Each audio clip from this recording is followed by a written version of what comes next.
Hello students, welcome back my YouTube channel Bisht commerce classes.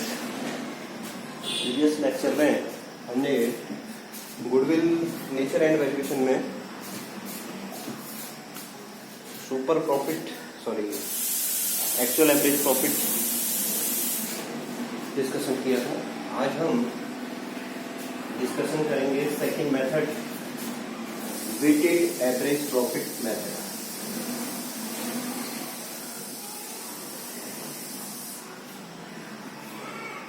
Weighted average profit method, weighted average profit method. इसमें सबसे पहले हमें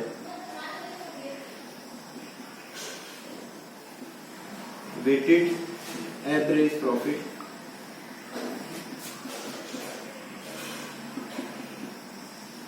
calculate करना होगा। तो weighted average profit equal to होता है total of product upon total of weight. ठीक है, अब ये टोटल ऑफ प्रोडक्ट क्या है?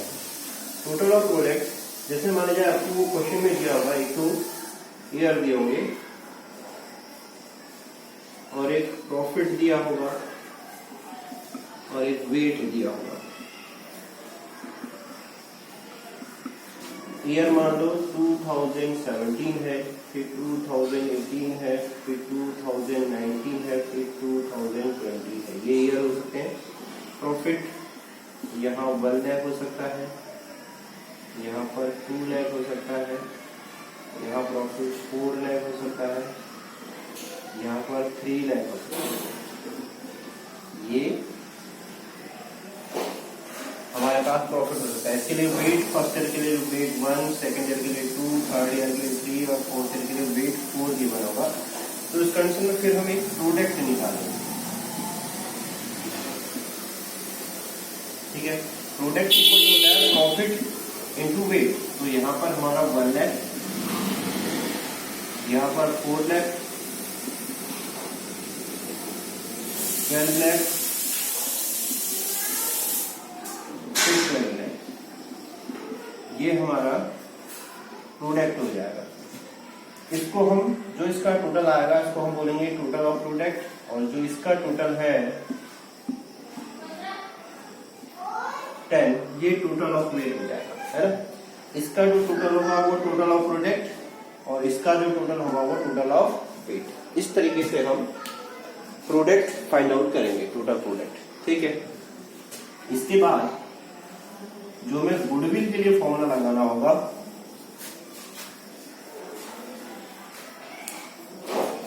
Goodwill equal to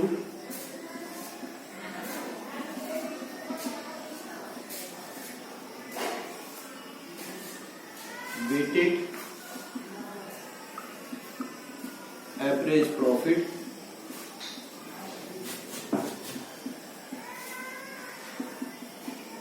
into number of year purchased। Goodwill equal to weighted average profit into number of year purchase. इससे हम गुडविल कैलकुलेट करेंगे। ठीक है, ये हो गया हमारा वेटेड एवरेज प्रॉफिट। एक मेथड हम और देखते हैं, या इसका पहले एक क्वेश्चन देख लेते हैं। अब जैसे इसमें क्वेश्चन दे रखा तुम्हें टीएस ग्रेवाल का, क्वेश्चन नंबर है 10। इसमें क्या रखा है? Profit of the firm for the year ended 31 March for the last 5 year were. Year ended हमें दे रखे हैं 31 मार्च 2014, 15, 16, 17 और 18। प्रॉफिट दे रखा है 20,000, 24,000, 30,000, 25,000 और 18,000। Calculate value of goodwill on the basis of 3 year purchase of weighted average profit arising weight 1, 2, 3, 4 and 5 respectively। तो profit for the year ended 31 मार्च 2014, 15, 16 और 18 हमें गिवन है ना। तो इस कंडीशन में अब हम क्या करेंगे? सबसे पहले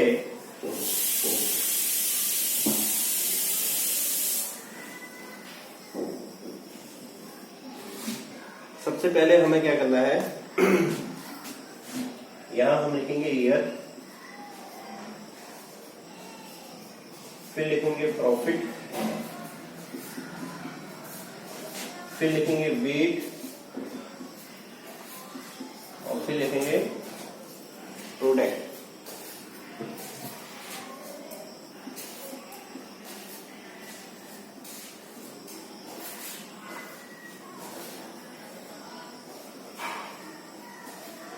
ईयर में हमें दे देते हैं 2014 से 2014, 2015, 2016 और 2017, 2018 तक। ठीक है, और हमें जो प्रॉफिट गिवन है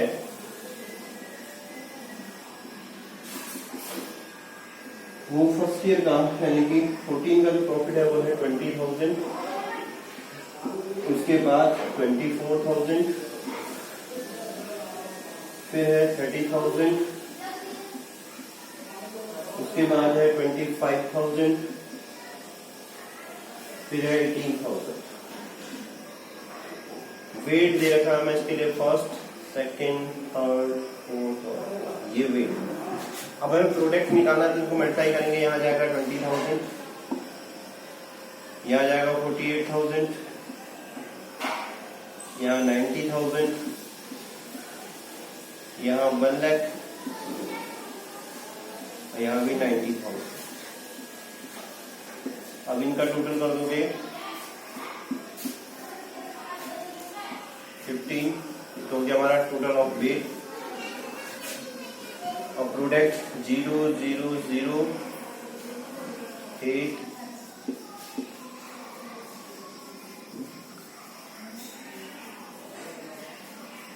3,48,000। ये हो जाएगा हमारा टोटल ऑफ प्रोडक्ट। अब हमें फॉर्मूला यूज करना है वेटेड एवरेज प्रॉफिट का।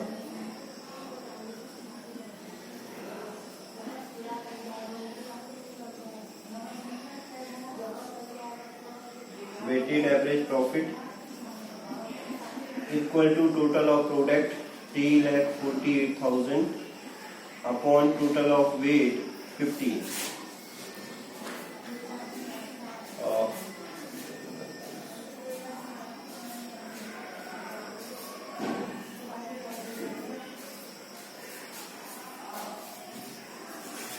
है ना,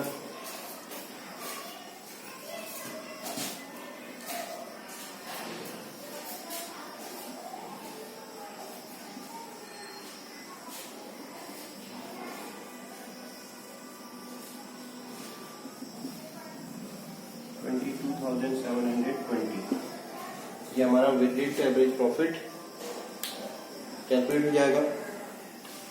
ठीक है, और गुडविल क्या रखा है इसमें,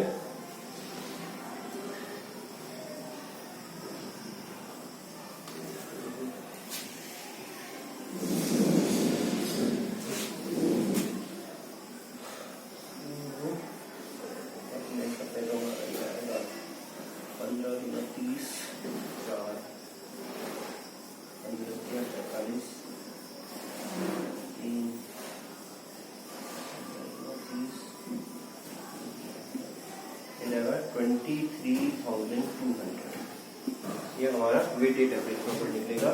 फिर goodwill equal to weighted average profit 23,200 into number of year purchase क्या रखा है,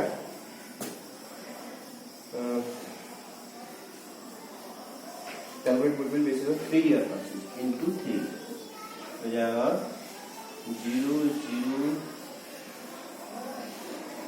69,600। ये हमारी गुडविल फाइंड आउट होगी। ठीक है, देखते हैं इसको।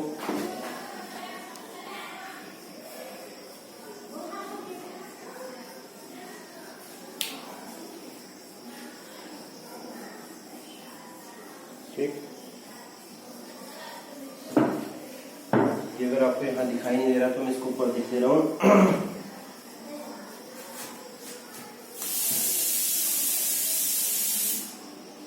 Goodwill equal to weighted average profit 23,200 into number of year purchase 3 equal to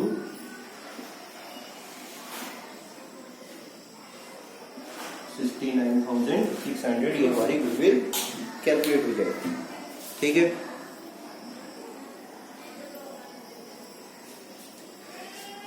ये हो गया हमारा weighted average profit method. Next method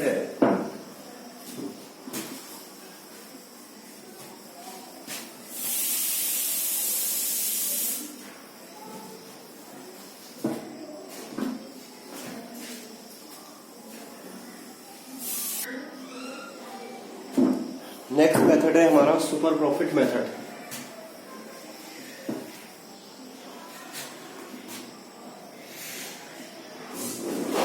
super profit method. इस सुपर प्रॉफिट मेथड में सबसे पहले हमें या तो एक्चुअल एवरेज प्रॉफिट या एक्चुअल प्रॉफिट गिवन होगा, नंबर पहली कंडीशन, और या तो हमें actual average profit find out करना पड़ेगा। ठीक है, या तो एक्चुअल प्रॉफिट गिवन होगा या actual average profit find out करना पड़ेगा। अगर क्वेश्चन में एक्चुअल प्रॉफिट यानी कि 1 ईयर का प्रॉफिट दे रखा तो वो एक्चुअल प्रॉफिट होगा, और एक्चुअल एवरेज प्रॉफिट निकालने के लिए हमें अगर 2, 3 या 4 ईयर का प्रॉफिट दे रखा है तो 2, 3 या 4 ईयर के प्रॉफिट का टोटल करेंगे डिवाइड बाई जितने ईयर होंगे। 3 होंगे तो 3, अगर 4 होंगे तो 4 से डिवाइड कर देंगे तो हमारा क्या निकल जाएगा, एक्चुअल एवरेज प्रॉफिट। ये हम पिछले वाले मेथड में डिस्कशन कर चुके हैं कि एक्चुअल एवरेज प्रॉफिट कैसे निकालते हैं। ठीक है, अब हमारे पास अगर एक्चुअल प्रॉफिट या एक्चुअल एवरेज प्रॉफिट होगा तो उसके बाद सेकंड कंडीशन आती है नॉर्मल प्रॉफिट। तो नॉर्मल प्रॉफिट का जो फॉर्मूला होता है वो है capital employed into rate of return, या इसको हम नॉर्मल रेट ऑफ रिटर्न भी बोलते हैं।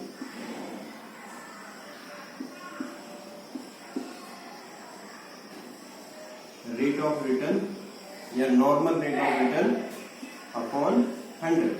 ठीक है, यहाँ हम इसको क्या बोलते हैं, नॉर्मल रेट ऑफ रिटर्न भी बोलते हैं। ठीक है, मैं नॉर्मल नहीं कह रहा हूँ, तुम लोगों के समझ में शायद ना आए बाद में। तो यहाँ नॉर्मल रेट ऑफ रिटर्न, ठीक है, normal rate of return upon 100, इससे हमारा नॉर्मल प्रॉफिट निकलेगा। अब अगर हमारे पास एक्चुअल प्रॉफिट भी है, नॉर्मल प्रॉफिट भी है, तो उसके बाद हम निकालेंगे सुपर प्रॉफिट। सुपर प्रॉफिट का फॉर्मूला होता है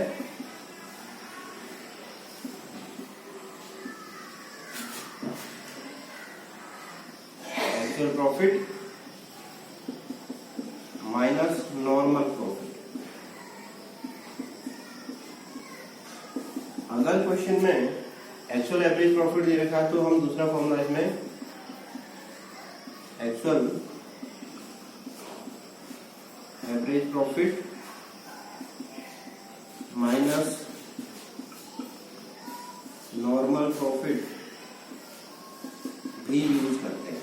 ठीक है, इससे हमारा सुपर प्रॉफिट निकल जाएगा। फिर हमें निकालनी होती है गुडविल। तो गुडविल इक्वल टू फॉर्मूला होता है super profit into number of year purchase.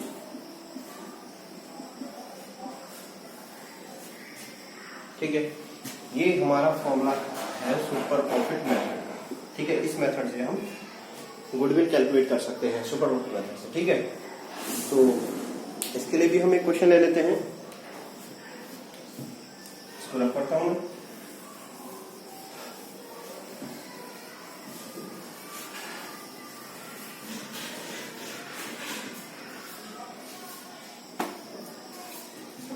जैसे इसमें क्या लिखा है, गुप्ता एंड बोस, ये हमारा टीएस देवाल का क्वेश्चन नंबर 14 है। इसमें क्या लिखा है, Gupta and boss has a firm is with the has invested rupees 50,000 on the average on an average the profit rupees 16,000, the normal rate of return in the industry is 15%. Goodwill is to valid 4-year purchase of the profit is excess of 10%, 15% on the money invested value of goodwill.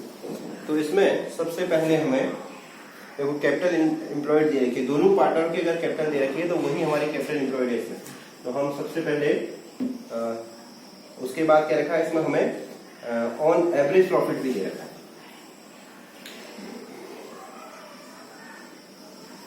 Average profit हमें given है 15,000।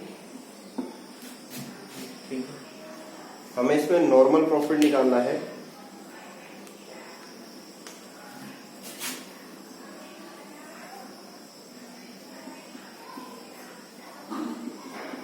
Normal profit निकालने के लिए capital employed हमें given है 50,000 into normal rate of return दे रखा है 15%,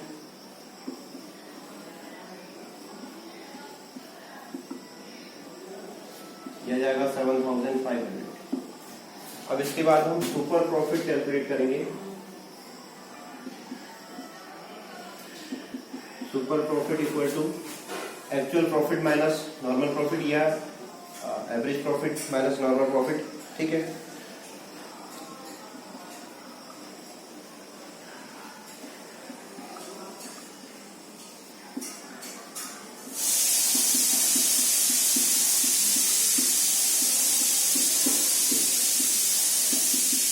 ये हमें दे रखा है 15,000 माइनस 7,500, ये आ जाएगा हमारा 7,500। अब हमें निकालनी है गुडविल। तो goodwill equal to 7,500 into number of year purchase क्या था हमें 4 ईयर।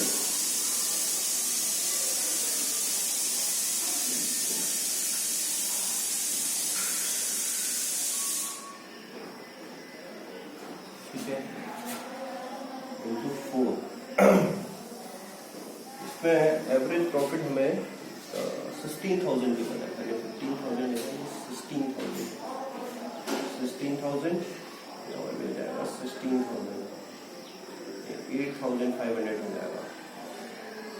ठीक है, 8,500 16,000 आ जाएगा। अब गुडविल इक्वल टू 8,500 इंटू 4 करोगे 34,000, ये हमारी गुडविल कैलकुलेट हो जाएगी। ठीक है, अच्छा इसमें एक चीज और है, कहीं पर अगर हमें कैपिटल एम्प्लॉयड कैसे निकालनी है ना, हमने normal profit equal to capital employed into rate of return upon 100 किया था। अगर क्वेश्चन में कैपिटल एम्प्लॉयड नहीं दे रखा है तो क्वेश्चन में इसको मैं हटा देता हूँ। अगर हमें क्वेश्चन में कैपिटल एम्प्लॉयड यानी कि पार्टनर्स की कैपिटल नहीं दे रखी है तो उस कंडीशन में हम कैपिटल एम्प्लॉयड कैसे निकालेंगे। तो कैपिटल एम्प्लॉयड निकालने के लिए फॉर्मूला है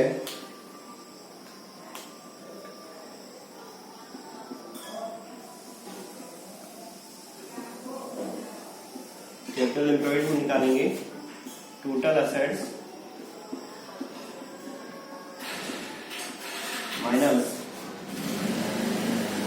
आउटसाइड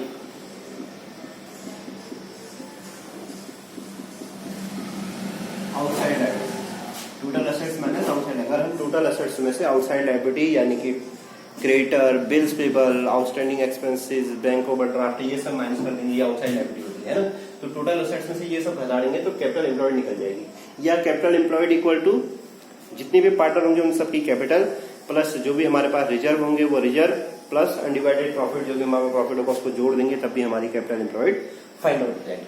तो हमने आज दो मेथड देखे, एक वेटेड एवरेज प्रॉफिट मेथड, दूसरा सुपर प्रॉफिट मेथड। ठीक है, तो नेक्स्ट लेक्चर में हम कैपिटलाइजेशन मेथड पर डिस्कशन करेंगे। आज के लिए इतना काफी है। Thank you.